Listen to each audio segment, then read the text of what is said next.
Swayam Prabha. Digital India. Educated India.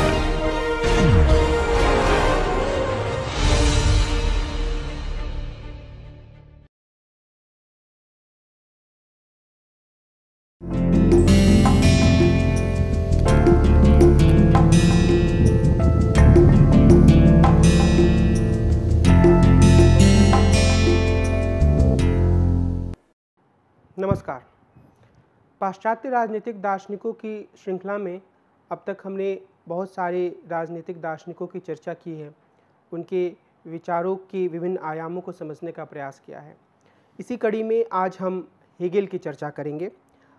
Hegel एक ऐसे विचारक माने जा सकते हैं जिन्होंने आधुनिक समय में बहुत सारे या अलग अलग प्रकार के राजनीतिक चिंतनों को प्रभावित किया। राजनीतिक चिंतन के जो अलग अलग स्वरूप उभर कर सामने आए हेगेल के बाद, उसमें हेगेल के प्रभाव को साफ तौर पर देखा जा सकता है। हेगेल द्वारा प्रस्तुत नागरिक समाज की अवधारणा काफ़ी मजबूत तरीके से समकालीन दौर में इस्तेमाल की जाती है, अलग अलग तरह की चीज़ों की व्याख्या करने के लिए या फिर विभिन्न समूहों के आपसी संबंधों की समझ बनाने के लिए। उसी तरीके से हेगेल ने जो राज्य की अवधारणा प्रस्तुत की, उसे बहुत तरह के विचारकों ने हाथों हाथ लिया या कई अन्य विचारकों ने उसकी आलोचना की और उसके आधार पर अपने तर्कों को आगे बढ़ाने की कोशिश की। खास तौर पे अगर हम कार्ल मार्क्स की बात करें तो वो काफ़ी हद तक हेगेल के विचारों से प्रभावित थे। हालांकि उन्होंने जब अपने विचारों का विकास किया तो उन्होंने हेगेल की बहुत तरह के जो विचार थे उनकी आलोचना की और लेकिन बुनियादी तौर पे वो वहीं से शुरुआत करते हैं। आगे चलकर वो हेगेल की आलोचना करते हैं, चाहे वो उनका द्वंद्वात्मक भौतिकवाद का विचार हो या फिर राज्य के बारे में उनका विचार हो। इन सब में वे हेगेल की शुरुआती प्रस्थापनाओं को मानते हैं पर बाद में उसकी तीखी आलोचना करते हैं। मोटे तौर पर हेगेल एक ऐसे विचारक हैं जिनकी महत्व को हम समकालीन दौर में भी साफ तौर पर देख सकते हैं। इस लिहाज से हेगेल के बारे में एक समझ बनाना, उनके विचारों के विभिन्न आयामों को समझना हमारे लिए काफ़ी महत्वपूर्ण है।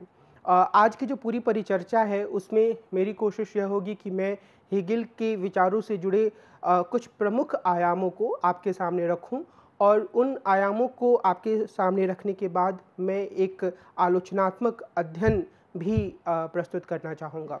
तो ये जो पूरी परिचर्चा है उसको हम कुछ खास चरणों से गुजरते हुए समझेंगे। सबसे पहले इसमें हेगेल के जीवन परिचय की बात की जाएगी, फिर हम हेगेल की प्रमुख कृतियों के बारे में समझेंगे। हम यह समझने का प्रयास करेंगे कि हेगेल के समय में जो अनुभववाद और जर्मन आदर्शवाद का अस्तित्व था उसमें हम हेगेल के विचारों को कैसे देख सकते हैं। चेतना यानी कि स्पिरिट और द्वंद्वात्मकता यानी कि डायलेक्टिक्स के बारे में उनके क्या विचार थे। आज़ादी की चेतना को उन्होंने किस तरह से प्रस्तुत किया और कैसे यह उदारवाद में प्रस्तुत आज़ादी की चेतना से अलग थी, हम इसे समझेंगे। मानव इतिहास में वो धीरे धीरे आज़ादी की चेतना के विकास को किस तरह से देखते हैं, आज़ादी की अभिव्यक्ति के लिए वो किस तरह की शर्त रखते हैं, हम इन सब पहलुओं को समझेंगे। और उसके बाद हम यह समझने का प्रयास करेंगे कि परिवार के बारे में, नागरिक समाज के बारे में और राज्य के बारे में उनकी क्या अवधारणा है। और उसके बाद हम कुछ आलोचनात्मक पहलुओं पर ध्यान देंगे और आखिर में हम यह समझने का प्रयास करेंगे कि किस तरीके से समकालीन दौर में हेगेल के विचार अभी भी प्रासंगिक बने हुए हैं। अगर हम हेगेल के जीवन परिचय की बात करें तो हम बिल्कुल शुरुआत से आरंभ कर सकते हैं जब उनका जन्म 1770 में स्टुटगार्ट जर्मनी में हुआ था और वे इसी शहर के स्कूल में गए और इसके बाद उन्होंने ट्यूबिंगेन में दर्शन और धर्मशास्त्र का अध्ययन किया। 1793 में उनकी पढ़ाई पूरी हुई। इसके बाद उन्होंने कुछ समय तक स्विट्जरलैंड और फ्रैंकफर्ट के संपन्न परिवारों में ट्यूटर के रूप में काम किया। इस दौरान हेगेल ने धर्म पर कुछ निबंध लिखे जो उनके जीवन काल में प्रकाशित नहीं हुए। उनकी मृत्यु के बाद इनका प्रकाशन अर्ली थियोलॉजिकल राइटिंग्स के रूप में किया गया। तकरीबन 30 वर्ष की उम्र में हेगेल ने यूनिवर्सिटी ऑफ जेना में पढ़ाना आरंभ कर दिया जो जर्मनी में ही स्थित थी।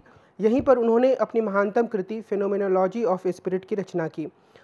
यह फ्रांसीसी क्रांति और उसके बाद नेपोलियन द्वारा यूरोप के विभिन्न भागों पर कब्जा करने का दौर था।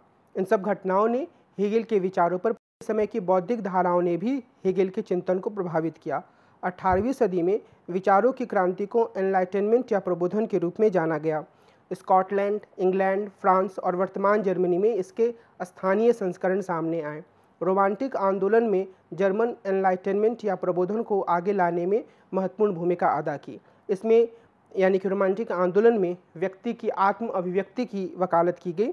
इससे जुड़े गोथे और कई अन्य प्रमुख चिंतक हेगेल के नज़दीकी दोस्त थे। इस तरह इनके विचारों पर यानी कि हेगेल के विचारों पर जर्मन प्रबोधन और जर्मन रोमांटिकवाद दोनों का प्रभाव था। बाद के दौर में जब नेपोलियन ने जेना पर कब्जा कर लिया तो वहाँ की यूनिवर्सिटी बंद कर दी गई। हेगेल को 1 वर्ष तक मेम्बर्ग में एक अखबार में संपादक के रूप में काम करना पड़ा। उसके बाद वे न्यूमरबर्ग में एक हाई स्कूल के हेडमास्टर बने और 9 वर्ष तक वहीं रहे। 1816 में वे यूनिवर्सिटी ऑफ हाइडेलबर्ग में आ गए। वहाँ 2 वर्ष तक रहने के बाद वे 1818 में यूनिवर्सिटी ऑफ बर्लिन में फ़िलासफ़ी के प्रोफेसर बन गए। नवंबर 1831 में अपने मृत्यु तक यानी कि नवंबर 1831 में उनकी मृत्यु हुई और उस समय तक वो वहीं अध्यापन का कार्य करते रहे। और जो वहाँ का दर्शन शास्त्र विभाग था उसका नाम काफ़ी दूर दूर तक फैला हेगेल के कारण। और जब तक हेगेल अपने जीवन के आखिरी दौर तक पहुँचे, जो हेगेलवादी दर्शन था उसका यूरोप के अधिकांश जो दर्शन शास्त्र के विद्यालय थे वहाँ पर उसका वर्चस्व हो गया। अगर हम हेगेल के जीवन को देखें तो हम यह कह सकते हैं कि एक चिंतक के रूप में उनका जीवन इस लिहाज से उतार चढ़ावपूर्ण नहीं रहा कि उन्हें अपने जीवन में कई तरह की कठिनाइयों का सामना करना पड़ा। लेकिन हम यह ज़रूर देख सकते हैं कि अपने जीवन के हर आयाम में वे लगातार गतिशील रहे। उन्होंने कई ऐसे कार्य भी किए यानी कि स्कूल के हेडमास्टर से लेकर अखबार के संपादन तक, जो मुख्य रूप से जो एक दार्शनिक की भूमिका थी उससे काफ़ी अलग थी। और जीवन के आखिरी दौर में आकर 1816 में वे हाइडेलबर्ग यूनिवर्सिटी में आए, जहाँ पर उन्हें ज़्यादा व्यवस्थित तरीके से अपने दर्शन को आगे बढ़ाने का या उसे एक व्यवस्थित रूप देने का मौका मिला। तो एक लिहाज से वो हर तरह के दौर से गुजरते हुए आगे आए और उनका जीवन इस बात को भी दर्शाता है कि किस तरीके से उनका जो प्रमुख लक्ष्य था दर्शन की दार्शनिक स्तर पर कई मुद्दों पर विचार करना, वो उसमें लगातार लगे रहें और जीवन में जो दूसरे तरह की परेशानियां आईं उन्होंने उससे अपने इस काम को प्रभावित नहीं होने दिया।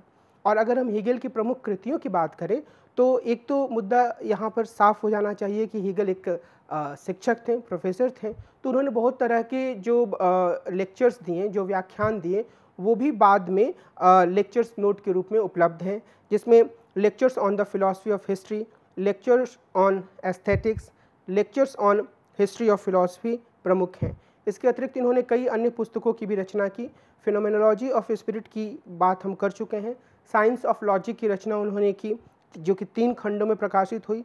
इंसाइक्लोपीडिया ऑफ फिलोसॉफिकल साइंसेज और इसके अलावा फिलॉसफी ऑफ राइट्स उनकी एक प्रमुख रचना है जो 1821 में प्रकाशित हुई थी। यहाँ हम यह भी समझने का प्रयास करते हैं कि हेगेल का जो पूरा चिंतन था उस पर किस तरीके से जर्मन आदर्शवाद का प्रभाव था। और यह वह दौर था जिसमें कि अनुभववाद और आदर्शवाद दोनों ही इस इलाके के यूरोप में, जर्मनी में भी और उसके कुछ बाहर के देशों में भी अपना प्रभुत्व जमाए हुए थे। और अनुभववाद में प्रमुख रूप से इस बात पर जोर दिया जाता है कि जो इंद्रियां होती हैं, जो ऐन्द्रिक ज्ञान प्राप्त करने की क्षमता होती है, चीज़ों को छू कर, देख कर, अनुभव करके, वही हमारे ज्ञान का प्रमुख स्रोत है। लेकिन जो आदर्शवाद होता है उसमें विचारों को या चिंतन पद्धति को ज्ञान का प्रमुख स्रोत माना जाता है।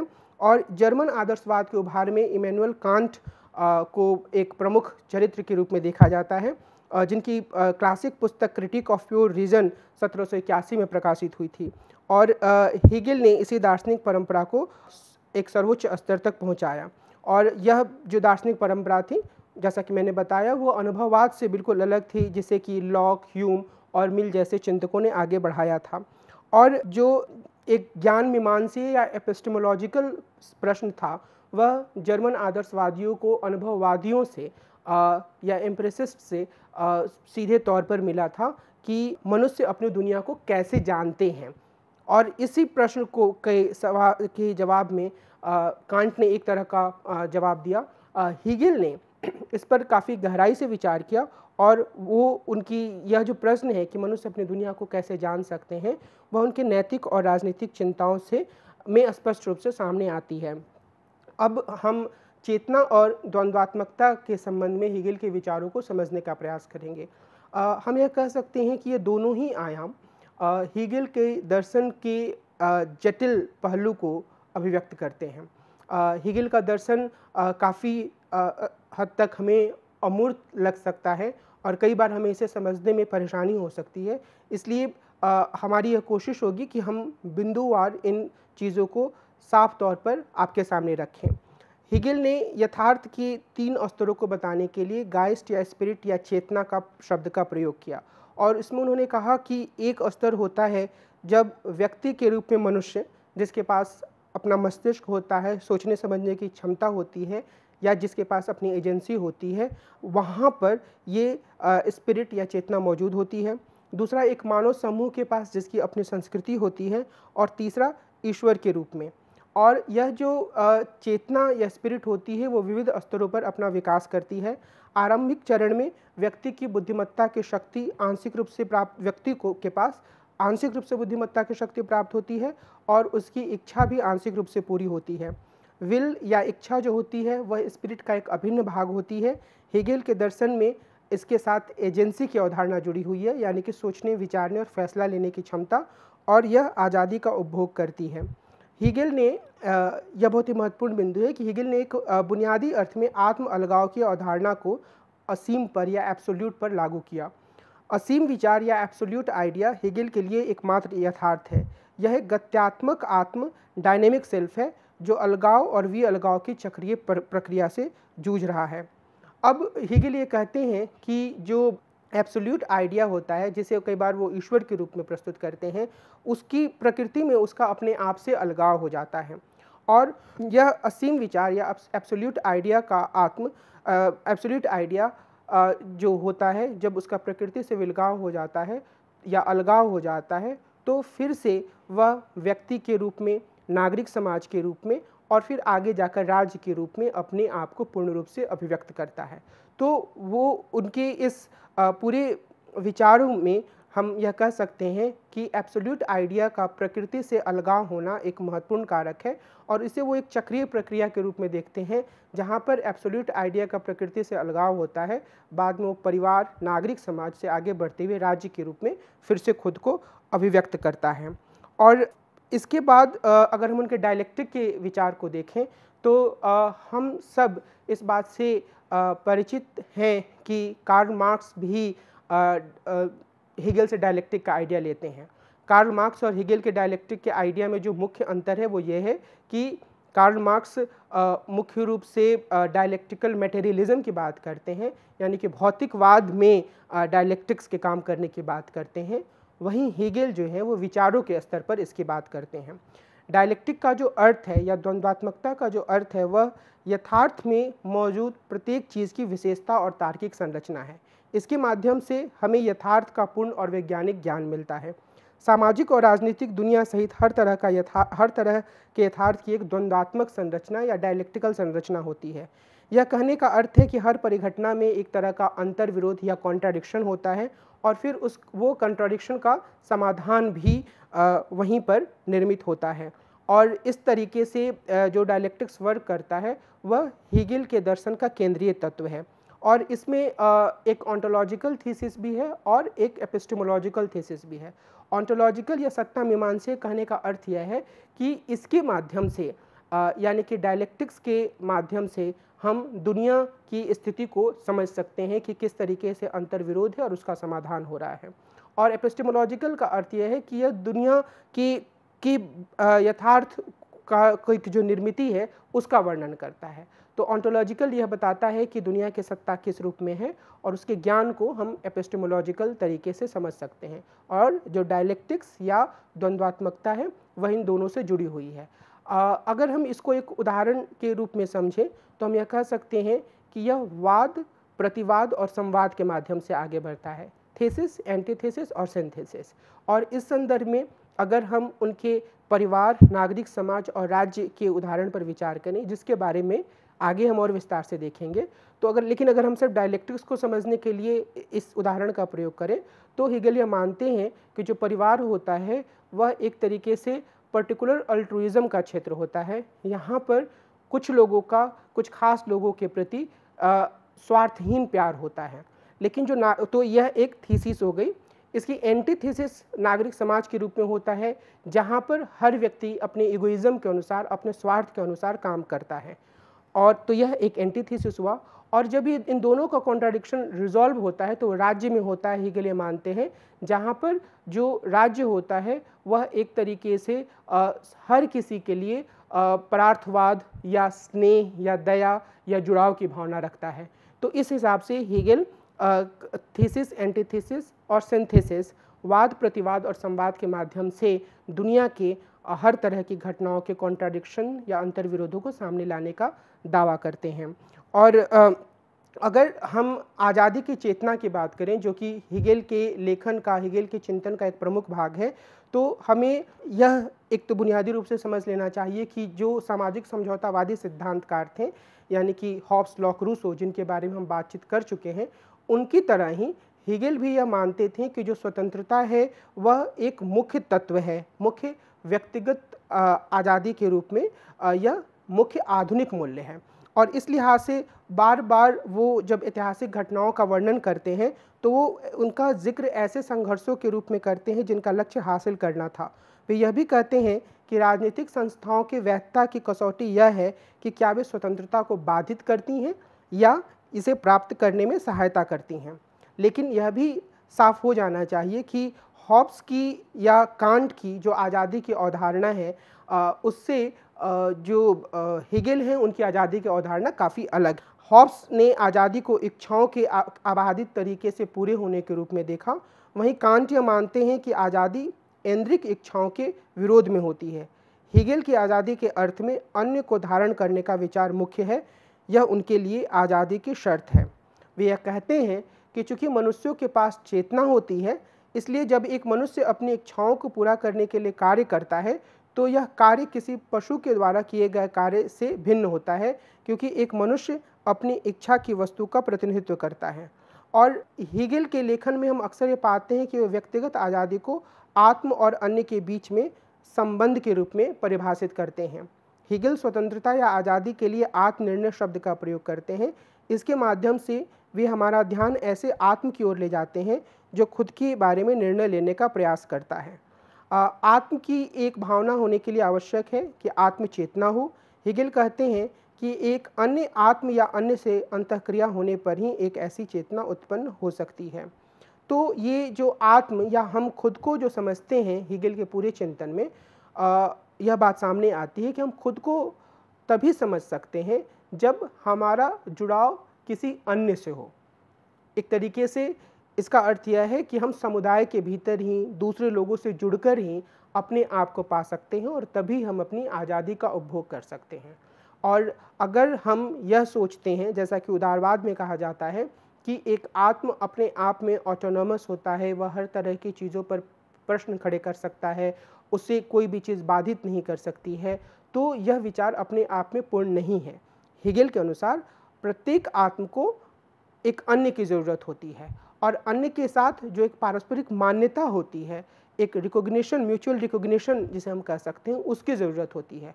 जो एक मालिक और दास का जो संबंध होता है, उस लिहाज से अगर कोई अपने आप को अभिव्यक्त करना चाहता है तो वह आज़ादी को हासिल नहीं कर सकता है। तो हेगल के अर्थ में जो आज़ादी की अभिव्यक्ति होगी वह प्रत्येक व्यक्ति के द्वारा की जाएगी, लेकिन वह अभिव्यक्ति उस व्यक्ति के आत्म के द्वारा होगी और आत्म खुद की चेतना तभी पाएगा जब उसका जुड़ाव किसी अन्य से हो और वह अन्य या दूसरा व्यक्ति जो है उसके साथ उसका संबंध एक म्यूचुअल रिकॉग्निशन पर आधारित होना चाहिए।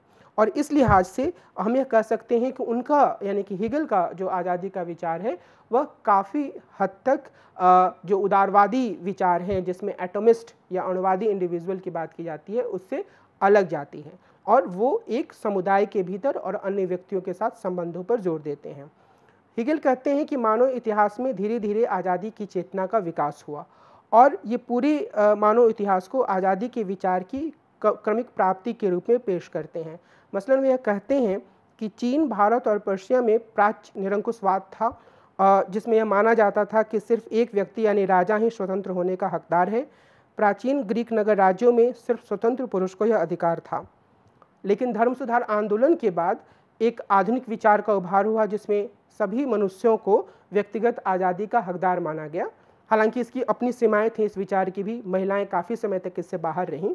लेकिन कुल मिलाकर जो हेगेल कहना चाह रहे हैं वो ये है कि अगर हम मानव के या मनुष्यों के सभ्यता के इतिहास को देखते हैं तो हम यह कह सकते हैं कि यह एक आज़ादी की ओर बढ़ने का इतिहास है, और हर चरण में हम आज़ादी की तरफ एक कदम बढ़े हैं। और इस लिहाज से वो पूरे मानव इतिहास को एक सीमलेस वेव की तरह प्रस्तुत करते हैं, और वो ये कहते हैं कि विभिन्न समाजों का इतिहास हमारी चेतना के विकास के विभिन्न क्षणों को दिखाता है। यहाँ एक महत्वपूर्ण बिंदु आज़ादी की अभिव्यक्ति से जुड़ी हुई है, जिसके बारे में थोड़ी चर्चा हमने पीछे की थी। हेगेल ये कहते हैं कि अभिव्यक्ति देने या धारण करने के सिद्धांत में यह बात शामिल है कि यदि कोई व्यक्ति यथार्थ को जानता है तो उसे अपने आत्म से बाहर यथार्थ को किसी ऐसे रूप में धारण करना होगा जो उसके आत्म का भाग नहीं है, और जब उसका आत्म खुद को अभिव्यक्त करता है तभी उसके आत्म को यथार्थ का ज्ञान होता है और उसे अपने आत्म का ज्ञान मिलता है। इसलिए कोई विचार किसी पदार्थ के माध्यम से मूल रूप से सामने आना चाहिए, मसलन किसी व्यवहार के रूप में, ताकि हम यह समझ सकें कि वह विचार किस चीज़ से जुड़ा विचार है। यदि हम इसे धार्मिक संदर्भ में समझें तो इसका अर्थ यह है कि हेगेल यह मानते हैं कि ऐसा नहीं है कि दुनिया एब्सोल्यूट यानी कि असीम, ईश्वर के लिए कई बार वो इस शब्द का प्रयोग करते हैं, तो इस एब्सोल्यूट के बिना दुनिया अस्तित्व में नहीं रह सकती है। इसके बजाय एब्सोल्यूट दुनिया के बगैर अस्तित्व में नहीं रह सकता है। इसका कारण यह है कि खुद दुनिया के माध्यम से अभिव्यक्त किए बगैर एब्सोल्यूट खुद को भी नहीं जान सकता है। यह एक तरीके से ऐसा विचार है जो कुछ हद तक हमें अमूर्त लग सकता है, लेकिन सीधे तौर पर अगर हम इसे समझें तो हम यह कह सकते हैं कि हम अपने आप में इतने पर्याप्त नहीं हैं कि, और अगर हम एब्सोल्यूट आइडिया की बात करें तो वह भी अपने आप में इतना पर्याप्त नहीं है कि वो खुद को अपने आप में ही समझ जाए। हमेशा ही उसे इस बात की आवश्यकता होती है कि वह अपनी चेतना को किसी व्यवहारिक वस्तु के माध्यम से देखे, और उसके बाद उसे अपने आत्म के बारे में एक समझ बनती है या एक समझ मिलती है। तो और ये एब्सोल्यूट के लिए भी ज़रूरी है, ईश्वर के लिए भी ज़रूरी है, और इसीलिए वह कहते हैं कि जब प्रकृति से विलगाव या अलगाव की स्थिति में एब्सोल्यूट होता है तो वह खुद को अलग अलग चरणों में अभिव्यक्त करता है, व्यक्ति के स्तर पर, समूह के स्तर पर और फिर राज्य के स्तर पर। तो वो इस चीज़ को मान कर चलते हैं कि जो आज़ादी की अभिव्यक्ति है वह किसी अन्य के साथ जुड़ाव के रूप में ही सामने आ सकती है, और इसी संदर्भ में हम उनके परिवार, नागरिक समाज और राज्य की अवधारणा को देख और समझ सकते हैं। हेगेल अपने परिवार की अवधारणा में यह मानते हैं कि यह एक पर्टिकुलर अल्ट्रुइज्म या विशिष्ट परार्थवाद का क्षेत्र होता है, अर्थात यह एक ऐसा क्षेत्र होता है, एक ऐसा दायरा होता है जहाँ पर दो लोग आपस में आपसी रजामंदी से मिलते हैं। अपनी पुस्तक फिलॉसफी ऑफ राइट में उन्होंने इसका वर्णन किया है, और वे यह कहते हैं कि यह जो पूरा दायरा होता है वह पारस्परिक मान्यता या म्यूचुअल रिकॉग्निशन पर आधारित होता है। यानी कि दो व्यक्ति, पति और पत्नी, जब एक दूसरे को अच्छी तरीके से समझते हैं तब वो एक परिवार का निर्माण करते हैं। अच्छी तरीके से समझने के बाद या फिर विवाह के बाद जब वो एक परिवार का निर्माण करते हैं तो इस परिवार के भीतर एक ऐसा दायरा विकसित होता है जिसमें कि वह विशिष्ट परार्थवाद की भावना से काम करते हैं। इसका मतलब यह है कि वे अपने हितों को, अपने स्वार्थ को वरीयता न देकर एक दूसरे की इच्छाओं को या एक दूसरे की ज़रूरतों को, दूसरे पार्टनर की ज़रूरत को ज़्यादा महत्व देते हैं। तो वो एक तरीके से आपसी समझ के आधार पर इन चीज़ों में वे प्रवेश करते हैं, और वो यह भी बोलते हैं कि जो विवाह होता है वह अमूमन माता पिता की पसंद से होता है, या कुछ लोग एक दूसरे से प्यार करने के कारण विवाह करते हैं, लेकिन दोनों ही स्थितियों में जो परिवार का निर्माण होता है वह सहमति पर आधारित होता है और यह एक ऐसी संस्था के रूप में होना चाहिए जिसमें दोनों पार्टनर की जो सब्जेक्टिव विल है, जो व्यक्तिगत इच्छा है, वो संतुष्ट होनी चाहिए। और इसी अर्थ में वे आधुनिक परिवार को के बारे में यह कहते हैं कि यह एक आज़ादी की अभिव्यक्ति का क्षेत्र होता है। तो यहाँ पर जो प्रमुख विशेषता उभर कर सामने आती है वह यह है कि व्यक्ति एक खास तरीके के जुड़ाव या एक खास तरीके के बंधन में रहता है, जहाँ पर उसे अपने जीवन के संबंध में जो कुछ खास चिंताएं हैं वह अकेले नहीं झेलनी पड़ती हैं, बल्कि उसके साथ उसका पार्टनर भी होता है और या उसकी पत्नी या उसका पति भी होता है। और इस अर्थ में जो ये परिवार की संस्था होती है वह व्यक्ति को आज़ादी देती है और जब वह इससे आगे बढ़ता है, यानी कि जब वह नागरिक समाज की ओर जाता है, तब उसे एक अलग तरह की दुनिया का सामना करना पड़ता है। और नागरिक समाज में विभिन्न परिवारों से जुड़े व्यक्ति सामाजिक और आर्थिक अंतःक्रिया करते हैं। यानी कि अगर हम यह कहें कि व्यक्ति सिर्फ परिवार के स्तर पर जीवन हासिल कर सकता है तो यह संभव नहीं है। हेगेल यह मानते हैं कि जो आज़ादी की चेतना है वह सिर्फ एक सब्जेक्टिव विल तक ही सीमित नहीं रह सकती है, उसे आगे की यात्रा करनी होती है। तो वह परिवार से आगे निकलता है और वह नागरिक समाज की ओर आगे बढ़ता है।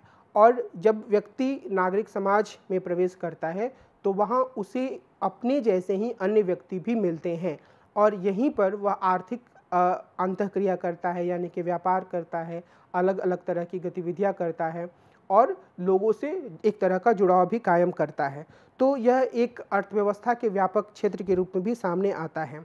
अब यहाँ पर जो हेगेल हैं वह 4 तरह की व्यवस्थाओं या संस्थाओं की बात करते हैं। एक आवश्यकता की व्यवस्था होती है, दूसरा न्याय का प्रशासन होता है, तीसरा पुलिस और चौथा कॉरपोरेशन होता है।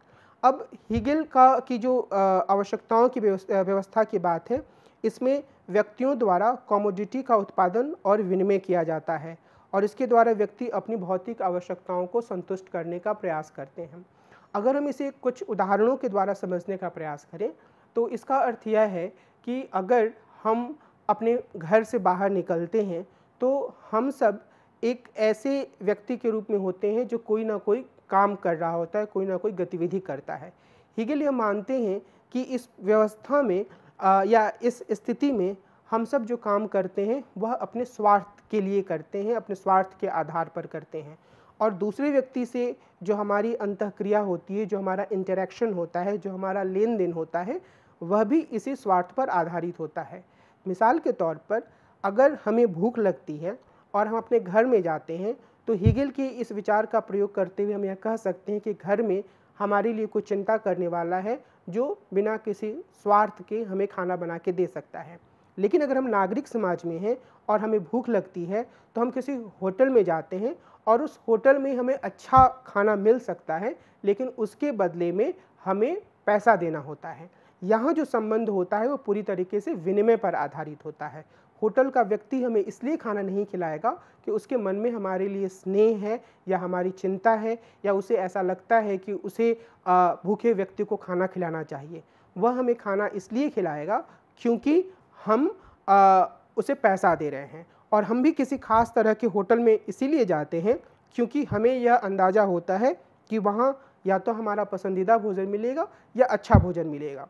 इसी तरह से हम प्रत्येक गतिविधि को समझ सकते हैं और हेगेल ये कहते हैं कि इस तरह की गतिविधि में एक तरह का हम यूनिवर्सल इगोइज्म देख सकते हैं, एक तरीके का सार्वभौमिक अहमवाद देख सकते हैं जहाँ पर हर व्यक्ति सिर्फ अपने लिए चिंता करता है और इसके कारण से कई बार अत्यधिक होड़ या प्रतियोगिता की स्थिति बन जाती है और इस अत्यधिक होड़ या प्रतियोगिता के कारण कई नतीजे सामने आते हैं। मिसाल के तौर पर बहुत सारे लोग जो होते हैं वो गरीबी का सामना करने लगते हैं। मिसाल के तौर पर यह स्थिति भी हो सकती है कि लोग एक दूसरे की संपत्ति को छीनने या झपटने का प्रयास करें और इसी संदर्भ में हेगेल यह प्रस्तावित करते हैं कि होना यह चाहिए कि कुछ ऐसी संस्थाएं बने जो कि इस तरह की विकृतियों को दूर करें और निश्चित रूप से जब हम आगे देखेंगे कि ये संस्थाएं अपने आप निर्मित नहीं होती हैं बल्कि राज्य के द्वारा या राज्य की नौकरशाही के द्वारा इनमें से कई संस्थाओं का निर्माण किया जाता है। मिसाल के तौर पर वे दूसरे स्तर पर जो एक न्याय के प्रशासन की बात करते हैं, वो पूरी तरीके से संपत्ति के विनिमय में होने वाली धोखाधड़ी या अन्य तरह की अव्यवस्थाओं से जुड़ा हुआ है। हेगल यह मानते हैं कि अगर मेरे पास कोई संपत्ति है तो मैं जिस भी तरीके से चाहूँ इस संपत्ति का उपयोग कर सकता हूँ, यानी ये मैं इसे अपने पास रख सकता हूँ या मैं इसे किसी दूसरे व्यक्ति को दे सकता हूँ। तो ऐसी स्थिति में अगर किसी तरह की गड़बड़ी होती है, किसी तरह की धोखाधड़ी होती है, किसी के द्वारा किसी दूसरे व्यक्ति की संपत्ति छीन ली जाती है, तो उसके प्रशासन के लिए एक न्याय की व्यवस्था होनी चाहिए। जो व्यक्ति ऐसा करते हैं उन्हें सज़ा देने का प्रावधान किया जाना चाहिए। तीसरे स्तर पर हेगल कहते हैं कि नागरिक समाज में एक पुलिस जैसी कोई संस्था भी होनी चाहिए। अब ये जो पुलिस जैसी संस्था है उसका अर्थ जो हम आम जीवन में समझते हैं उस अर्थ से अलग है। हम यह समझते हैं कि पुलिस जो होती है उसका काम कानून व्यवस्था का प्रबंधन करना है, पर यहाँ पर कल्याणकारी व्यवस्था के अर्थ में इसका प्रयोग किया गया है। हेगल यह मानते हैं कि नागरिक समाज में होने वाली आर्थिक अंतःक्रिया के स्वाभाविक परिणति के रूप में, या वो इसके भ्रष्टाचार की संज्ञा देते हैं, जब व्यक्ति गलत तरीके से अपने पास ज़्यादा संसाधन रखने लगते हैं तो एक ऐसा समूह सामने आता है जो कि हाशिए पर चला जाता है, जिसके पास इतना संसाधन नहीं होता है कि वह अपनी जीवन को अच्छे तरीके से गुजार पाए या अपने जीवन की बुनियादी आवश्यकताओं को पूरा कर पाए। तो ऐसे व्यक्तियों को सिर्फ उनके हाल पर नहीं छोड़ा जा सकता है, और हेगल ये कहते हैं कि एक पुलिस या कल्याणकारी व्यवस्था होनी चाहिए जिसमें कि जो गरीब लोग होते हैं वो उनके भलाई के लिए कुछ काम किया जाए, यानी कि उन्हें ऐसे इतने संसाधन उपलब्ध कराए जाए जिसके माध्यम से वे अपने जीवन की रोज़मर्रा की ज़रूरतों को पूरा कर पाएँ और शिक्षा की तरफ या स्वास्थ्य संबंधी आवश्यकताओं के बारे में उनकी जो ज़रूरतें हैं वो पूरी हो सकें, और इस लिहाज से वो इस पुलिस व्यवस्था को काफ़ी महत्वपूर्ण मानते हैं।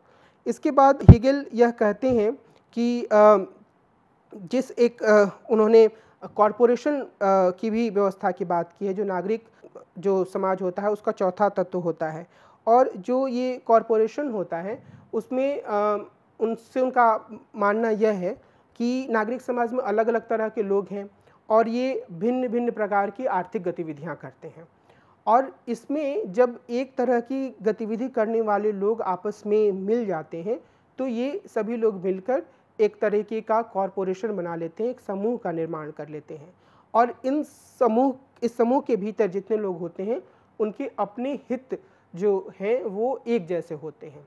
इसका नतीजा यह होता है कि इनमें आपस में काफ़ी हद तक जुड़ाव की भावना होती है। लेकिन हम यह जानते हैं कि कॉरपोरेशन, या हम यह कह सकते हैं हेगल के विचारों के आधार पर कि कॉरपोरेशन का विचार भी एक स्तर पर तो हितों के जुड़ाव की बात करता है, पर दूसरे स्तर पर इसमें भी अच्छी खासी प्रतियोगिता होती है। इसका क्या अर्थ है? इसका अर्थ यह है कि एक कॉरपोरेशन के भीतर अगर मान लीजिए कि ट्रक के माध्यम से व्यापार करने वाले लोगों का एक कॉरपोरेशन है, तो इसमें उनका हित अगर व्यापारियों से टकराता है तो उनमें थोड़ी बहुत एकता है, लेकिन इस समूह के भीतर भी लोग जो हैं वो आवश्यकताओं की स्थिति या आवश्यकताओं की जो व्यवस्था है, जो पहले स्तर में नागरिक समाज की विशेषता है, उससे जुड़े हुए हैं। हर कोई ज़्यादा से ज़्यादा मुनाफा कमाना चाहता है, हर कोई अपने लिए ज़्यादा से ज़्यादा संसाधन चाहता है। तो ऐसी स्थिति में यहाँ एक तरह का टकराव या एक तरह का द्वेष, एक तरह का क्लेश, या हम सार्वभौमिक अहमवाद की उपस्थिति पा सकते हैं। दूसरे स्तर पर विभिन्न कॉरपोरेशनों के बीच में भी इसी तरह का तीखा टकराव होता है, क्योंकि हर कॉरपोरेशन यह चाहता है या चाहेगा कि उसके हितों की सबसे ज़्यादा देखभाल हो, उसके हित सबसे ज़्यादा सर्वोच्चता की स्थिति में रखे जाएं, उसे सबसे ज़्यादा फ़ायदा पहुँचे। तो मिसाल के तौर पर अगर हम फिर से ट्रक चलाने वालों के कॉरपोरेशन और जो माल तैयार करने वाले या व्यापारियों के कॉरपोरेशन की बात करें तो हम यह कह सकते हैं कि दोनों के बीच में एक तरह का होड़ होता है, एक तरह की प्रतियोगिता होती है, और इसके कारण से नागरिक समाज लगातार संघर्ष का क्षेत्र बना रहता है। और इस यहाँ पर काफ़ी सारे लोग गरीबी का शिकार हो जाते हैं। कई सारे लोगों को ऐसा प्रतीत होता है कि उन्हें लगातार दूसरों से या समाज में मौजूद अन्य कारकों से जद्दोजहद करना पड़ रहा है। तो ये एक ऐसा क्षेत्र बनकर सामने आता है जहाँ पर व्यक्ति के पास किसी तरह का एक परार्थवादी साथ नहीं होता है और अमूमन वह स्वार्थी या अहमवादी कारकों के बीच में संघर्ष करता रहता है। और इसी संदर्भ में हेगेल की राज्य की जो अवधारणा है वह एक महत्वपूर्ण अवधारणा के रूप में सामने आती है। हेगेल की राज्य की अवधारणा काफ़ी महत्वपूर्ण है और एक तरीके से हम यह कह सकते हैं कि यह उनके विचारों की एक अंतिम परिणति के रूप में भी है। वे जिस आज़ादी की चेतना की बात करते हैं, उनका यह दावा है कि यह आज़ादी की चेतना राज्य के स्तर पर पूर्णता प्राप्त करती है। और अगर हम हेगेल के विचारों को देखें तो हेगेल ये कहते हैं कि एक तो ठोस आज़ादी राज्य में ही हासिल होती है, लेकिन राज्य के शब्द का प्रयोग उन्होंने कई अर्थों में किया है। कई बार इसमें आधुनिक समाज का निर्माण करने वाली आधुनिक संस्थाएं भी शामिल होती हैं, क्योंकि राज्य इन संस्थाओं की पूर्व शर्त के रूप में होता है।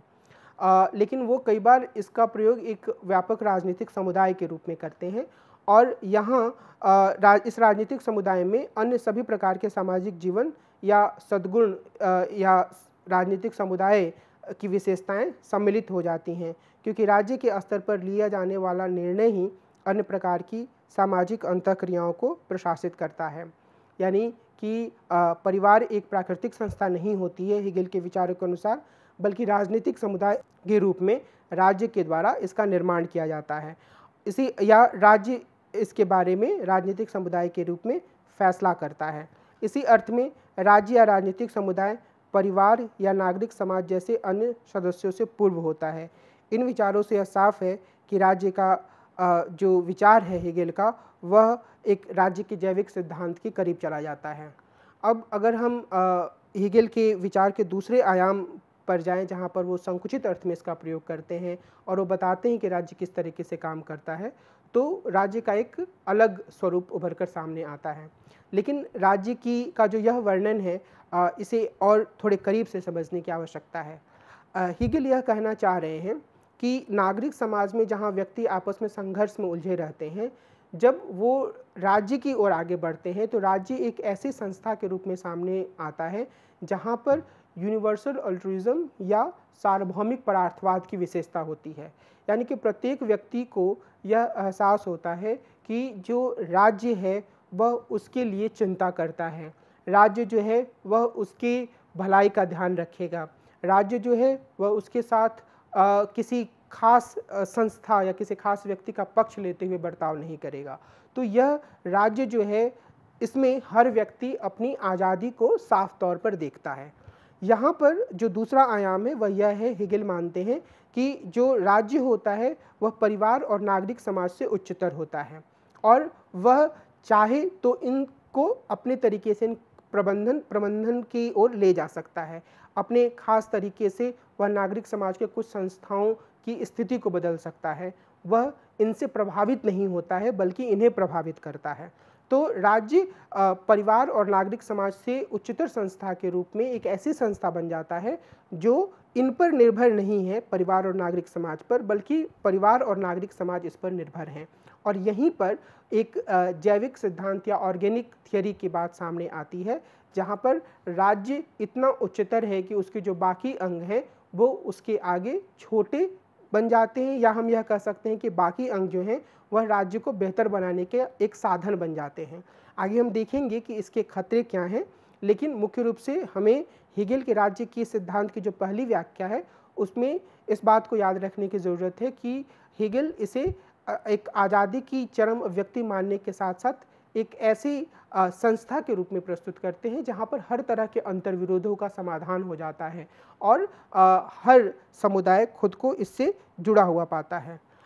इसके बाद जब हेगेल एक संकुचित अर्थ में राज्य का प्रयोग करते हैं तो उसमें वह कई विशिष्ट सरकारी संस्थाओं को शामिल करते हैं। वे द्विसदनीय विधायिका की बात करते हैं, वे प्रतिभा आधारित कार्यपालिका की बात करते हैं और एक संवैधानिक लोकतंत्र की भी बात करते हैं। द्विसदनीय कार्यपालिका में वो एक तरह से एक ऐसी संस्था की बात करते हैं जहाँ पर सदस्य मनोनीत हों और लेकिन जब वो प्रतिभा आधारित कार्यपालिका की बात करते हैं तो उसमें वो इस बात को साफ तौर पर सामने ले आते हैं कि जो ब्यूरोक्रेसी होती है उसकी भूमिका काफ़ी महत्वपूर्ण होनी चाहिए और यहाँ पर लोगों का चुनाव एक प्रतियोगी परीक्षा के माध्यम से होना चाहिए और यह एक ऐसी संस्था के रूप में विकसित होनी चाहिए जो तटस्थ रहे और तटस्थ होकर काम करे। विधायिका के संदर्भ में हेगेल का यह मानना है कि इसके वाद विवाद को सार्वजनिक किया जाना चाहिए क्योंकि इन्हें सुनकर लोग निर्णय निर्माण में भागीदारी करते हैं और यह विचार काफ़ी प्रासंगिक अभी भी माना जाता है कि विधायिका के भीतर जो वाद विवाद होते हैं उसकी जानकारी लोगों को होनी चाहिए। लेकिन यहाँ जो सार्विक वयस्क मताधिकार का पूरा विचार होता है उसके बारे में भी हेगेल एक महत्वपूर्ण विचार सामने रखते हैं और वे कहते हैं कि जो यूनिवर्सल फ्रेंचाइज की जो पूरी अवधारणा है उसे लागू नहीं किया जाना चाहिए और उसे लागू नहीं करने के संदर्भ में हेगेल का मुख्य तर्क यह है कि जो एक व्यवस्था होती है जहाँ पर व्यक्ति जो होते हैं वो अपने आप में सिमटे होते हैं, खासतौर पर उदारवादी व्यवस्था में व्यक्ति की इसी तरह की अवधारणा को प्रस्तुत किया गया है। लेकिन अगर हम सार्वभौमिक वयस्क मताधिकार को अपना लेते हैं तो हर व्यक्तिगत नागरिक जो है वो अपने आप तक सिमट कर रह जाएगा और वह अपने दायरे से बाहर नहीं निकल पाएगा। तो अगर व्यक्तियों को उनके दायरे से बाहर निकालना है, अगर व्यक्तियों का एक दूसरे से संपर्क बढ़ाना है तो वोट पर आधारित इस तरह की व्यवस्था मददगार साबित नहीं हो सकती है। और उन्होंने यह कहा कि जो एक कार्यपालिका का या नौकरशाही का जो सार्वभौमिक वर्ग होता है वो महत्वपूर्ण होता है, जैसे मैंने पहले बताया, क्योंकि वह साझा हितों को पूरा करता है। लेकिन इससे आगे बढ़कर उन्होंने इस बात पर भी बल दिया कि जो एक कॉन्स्टिट्यूशनल मोनार्की या संवैधानिक तौर पर एक राजा का चयन होना चाहिए। और हेगेल जो हैं उनके इन सभी विचारों को देखने के बाद हम यह कह सकते हैं कि उनके विचारों में कई स्तर हैं। एक स्तर पर वे दार्शनिक के रूप में मसलों को सामने ले आते हैं और वो यह कहते हैं कि किस तरीके से स्पिरिट के माध्यम से हम इस दुनिया के काम को देख सकते हैं, कैसे डायलेक्टिक्स के माध्यम से इसे हम समझ सकते हैं। और उसके बाद वो आज़ादी की अपनी अवधारणा को प्रस्तुत करते हैं और वह यह बताते हैं कि इस आज़ादी की अवधारणा को हम कैसे इतिहास में विकसित होते हुए देख सकते हैं।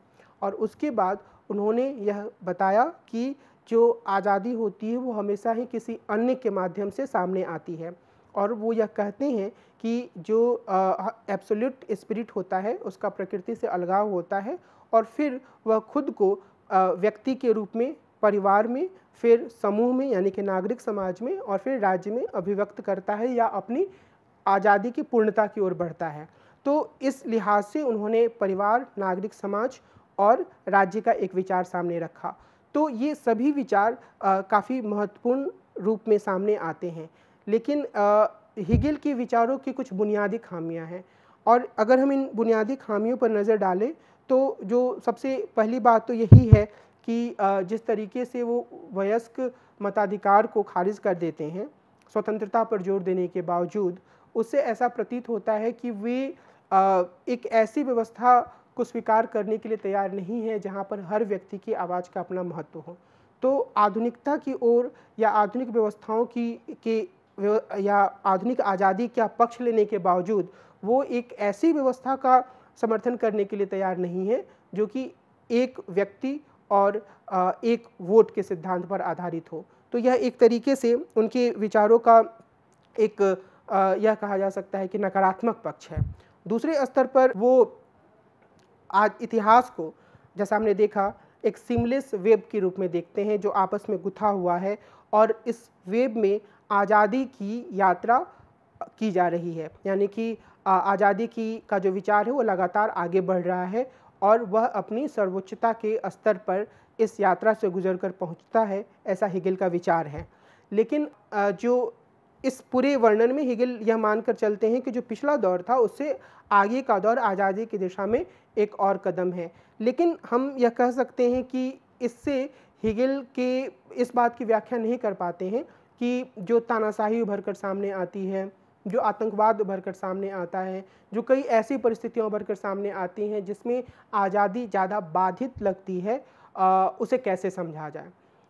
हेगेल यह नहीं बताते हैं कि जो आगे बढ़ने के साथ, आधुनिकता की ओर आने के साथ जो आज़ादी पर नए तरह की पाबंदियां हैं, उन्हें कैसे समझा जाए। और दूसरा कि हेगेल कई बार प्रगति, विज्ञान और तर्क बुद्धि जैसे विचारों पर जोर देते हैं, लेकिन हेगेल कभी भी इन्हें आलोचनात्मक तरीके से नहीं लेते हैं। ये सारे विचार उनके पूरे लेखन में एक तरह से सार्वभौमिक सत्य के रूप में सामने आते हैं, और कई तरह के नज़रिए से हम इसका विरोध कर सकते हैं या इसकी आलोचना कर सकते हैं, क्योंकि इन विचारों की अपनी सीमाएं हैं और इन विचारों के प्रयोग से एक खास तरीके की सच्चाई को स्थापित करने की कोशिश की जाती है। और जब हेगेल इस तरीके के विचारों को प्रस्तुत करते हैं और अंत में जाकर वो राज्य को हमेशा ही आज़ादी के सबसे बड़े अभिव्यक्ति के रूप में प्रस्तुत करते हैं, तो इससे भी रीजन के ब्लॉक हो जाने या उसकी प्रगति के रुक जाने की बात सामने आती है, जहां वो राज्य को एक अंतिम परिणति के रूप में प्रस्तुत कर देते हैं। तो यहाँ पर हम ये देख सकते हैं कि दो स्तरों पर रीजन विज्ञान के या प्रगति के बारे में उनके विचारों की आलोचना की जा सकती है। एक आलोचनात्मक तरीके से वो नहीं देखते हैं इन्हें, और दूसरा वो एक खास स्तर पर आकर इन्हें रोक देते हैं या इनकी सर्वोच्च परिणति को प्रस्तुत कर देते हैं। तीसरे स्तर पर मार्क्स ने हेगेल के विचारों की काफ़ी आलोचना की है, और जैसे मैंने शुरुआत में कहा कि मार्क्स को अपने पूरे चिंतन को आगे बढ़ाने में हेगेल के विचारों से काफ़ी सहायता मिली। मार्क्स हेगेल के डायलेक्टिक्स के विचार को अपनाते हैं, लेकिन वो इसकी आलोचना करते हैं, और वो यह कहते हैं कि एक तरीके से यह उल्टा या सिर के बल खड़ा था, जिसमें कि सिर्फ आइडियाज़ के स्तर पर या विचारों के स्तर पर चीज़ों के आगे बढ़ने की बात कही गई थी। जैसा हमने देखा कि हेगेल वाद, प्रतिवाद और संवाद की बात करते हैं, और इस डायलेक्टिक्स के माध्यम से विचारों की यात्रा को आगे बढ़ने की बात करते हैं। लेकिन मार्क्स यह कहते हैं कि हेगेल का यह विचार सही नहीं है, क्योंकि वो सिर्फ विचारों या आइडियाज़ की बात करते हैं। ज़रूरत इस बात की है कि हम वास्तविक बुनियादी हकीकत या मटेरियलिस्टिक यथार्थ, पदार्थवादी यथार्थ पर ध्यान दें, तभी हम चीज़ों को समझ पाएंगे। तो इस लिहाज से मार्क्स ने उनके डायलेक्टिक्स के विचार को अपनाया, पर इसके साथ ही उन्होंने उनके डायलेक्टिक्स के विचार को की आलोचना भी की। दूसरे स्तर पर उनके राज्य संबंधी विचारों की को भी मार्क्स ने काफ़ी आलोचनात्मक निगाह से देखा। जैसे अभी तुरंत हमने उसका वर्णन किया, हमने यह आपको बताया कि किस तरीके से जो राज्य है उसके बारे में हेगेल मानते ही हैं कि यह हर तरह के अंतर्विरोधों को, हर तरह के कॉन्ट्राडिक्शंस को ख़त्म करने वाली संस्था के रूप में सामने आता है। लेकिन जो कार्ल मार्क्स हैं, उन्होंने यह कहा कि जो नागरिक समाज है उसके बारे में हेगेल का वर्णन काफ़ी हद तक ठीक है, क्योंकि वहाँ हेगेल यह मानते हैं कि विभिन्न व्यक्ति यूनिवर्सल इगोइज़म या सार्वभौमिक अहमवाद से प्रेरित होते हैं, अपने स्वार्थ की बात सोचते हैं, एक दूसरे से संघर्ष करते हैं, और उस संघर्ष के कारण वहाँ पर इनकी स्थिति काफ़ी दयनीय होती है। इन्हें स्वार्थहीन प्यार या स्नेह नहीं मिलता है। लेकिन जब वो राज्य की तरफ बढ़ते हैं तो वो उसका समाधान राज्य में देखते हैं।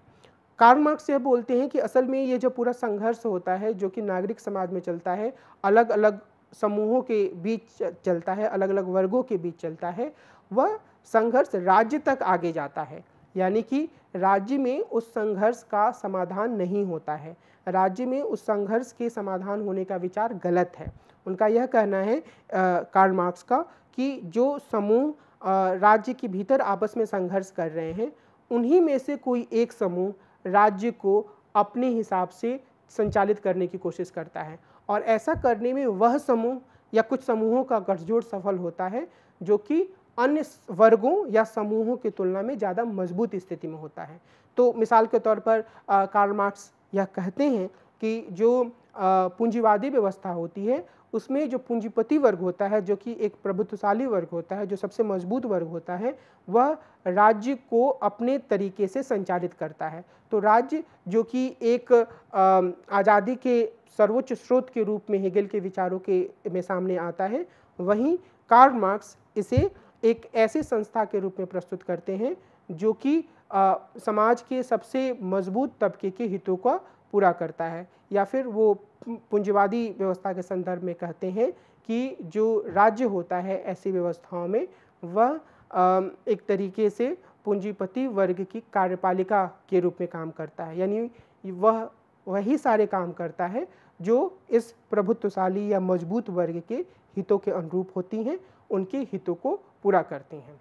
निश्चित रूप से हेगेल के विचारों की साफ सीमाएं हैं, जैसा कि हमने इनकी आलोचना में देखा, लेकिन हेगेल के जो विचार हैं वो अलग अलग तरीके से विभिन्न चिंतन को प्रभावित करते रहे हैं, विभिन्न दार्शनिकों के चिंतन को प्रभावित करते रहे हैं। आधुनिक दौर में हम ये जानते हैं, या समकालीन दौर में कहना चाहिए, नागरिक समाज एक महत्वपूर्ण शब्द बन चुका है। नागरिक समाज की गतिविधियों पर ज़्यादा जोर दिया जाने लगा है। हेगेल ऐसे पहले दार्शनिक थे जिन्होंने व्यवस्थित रूप से नागरिक समाज के विचार को रखने की कोशिश की। उन्होंने राज्य और परिवार के एक दायरे के रूप में नागरिक समाज की परिकल्पना की, जहाँ पर व्यक्ति एक दूसरे से अंतःक्रिया करते हैं, एक दूसरे से होड़ करते हैं, जहाँ पर कुछ खास तरीके से ऐसे तबके भी उभर कर सामने आते हैं जो कि हाशिए पर होते हैं, और जिनकी व्यवस्था के लिए हेगेल को यह उम्मीद है कि प्रशासन के द्वारा पुलिस की व्यवस्था यानी कि कल्याणकारी राज्य की व्यवस्था की जाएगी।